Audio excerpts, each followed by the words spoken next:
get back to the kiteboarding. We have some repairs to do first.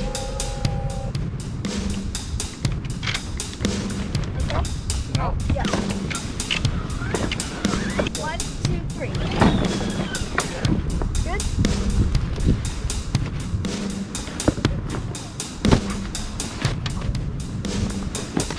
Yeah.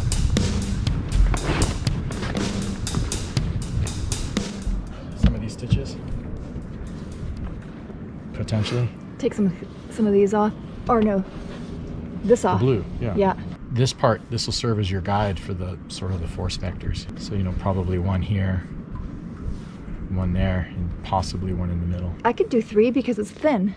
It's not flat and wide like this. What are you talking about? It's The Dyneema. thin? What? The Dyneema that I'm going to be using. You said one here. Here. One here. This is my life. It's not so bad, but there are these little things that could be made better. Oh, come on. Well, my lunch, you made my lunch, but I can't even eat it because I'm waiting to show you how to sew the thing. You made my lunch. You made my lunch, but then you make me come here and show you how to do the sewing. No wind. We had to get it down. You make my lunch, and then you make me sit here and show you how to do the sewing, so I can't even eat it. Okay, when I get the actual sewing out, then we'll talk about it again, okay? Okay. So it's fresh in my mind. Where do you want this thing now? In the cockpit.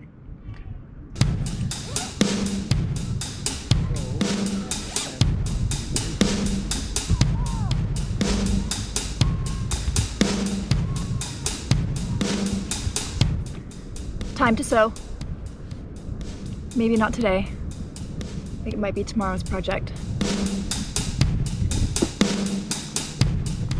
I decided to tackle one of the reef clues on the main first, as we noticed one of the strips of webbing had completely chafed through, and while the jib needs to be repaired, we do have another one.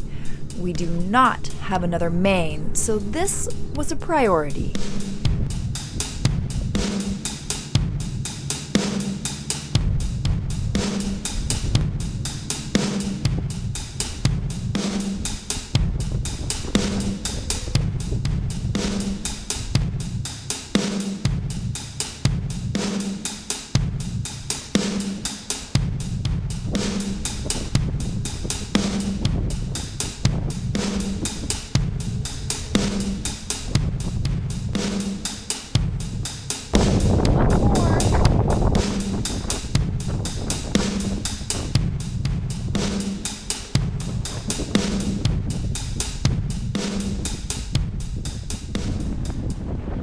Later this afternoon, the winds are predicted to switch out of the southeast, so it was time to make our way to the other side of the atoll to seek a more comfortable anchorage. So the problem with these bommies is that they're not charted, most of them.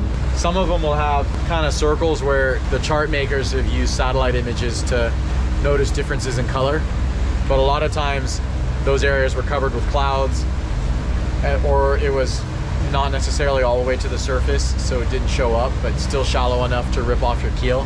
So when you go across these lagoons, the first time you cross, at least, you have to have somebody keeping a really good watch. The sun has to be mostly overhead, so you can only do it between like 10 in the morning and 3 in the afternoon when there's clear skies and there's not a lot of wind to make chop, and then you can find your way across. And if you leave waypoints and you go in straight lines, then you have kind of a breadcrumb trail that your autopilot can follow if you need to get out, as long as it's working.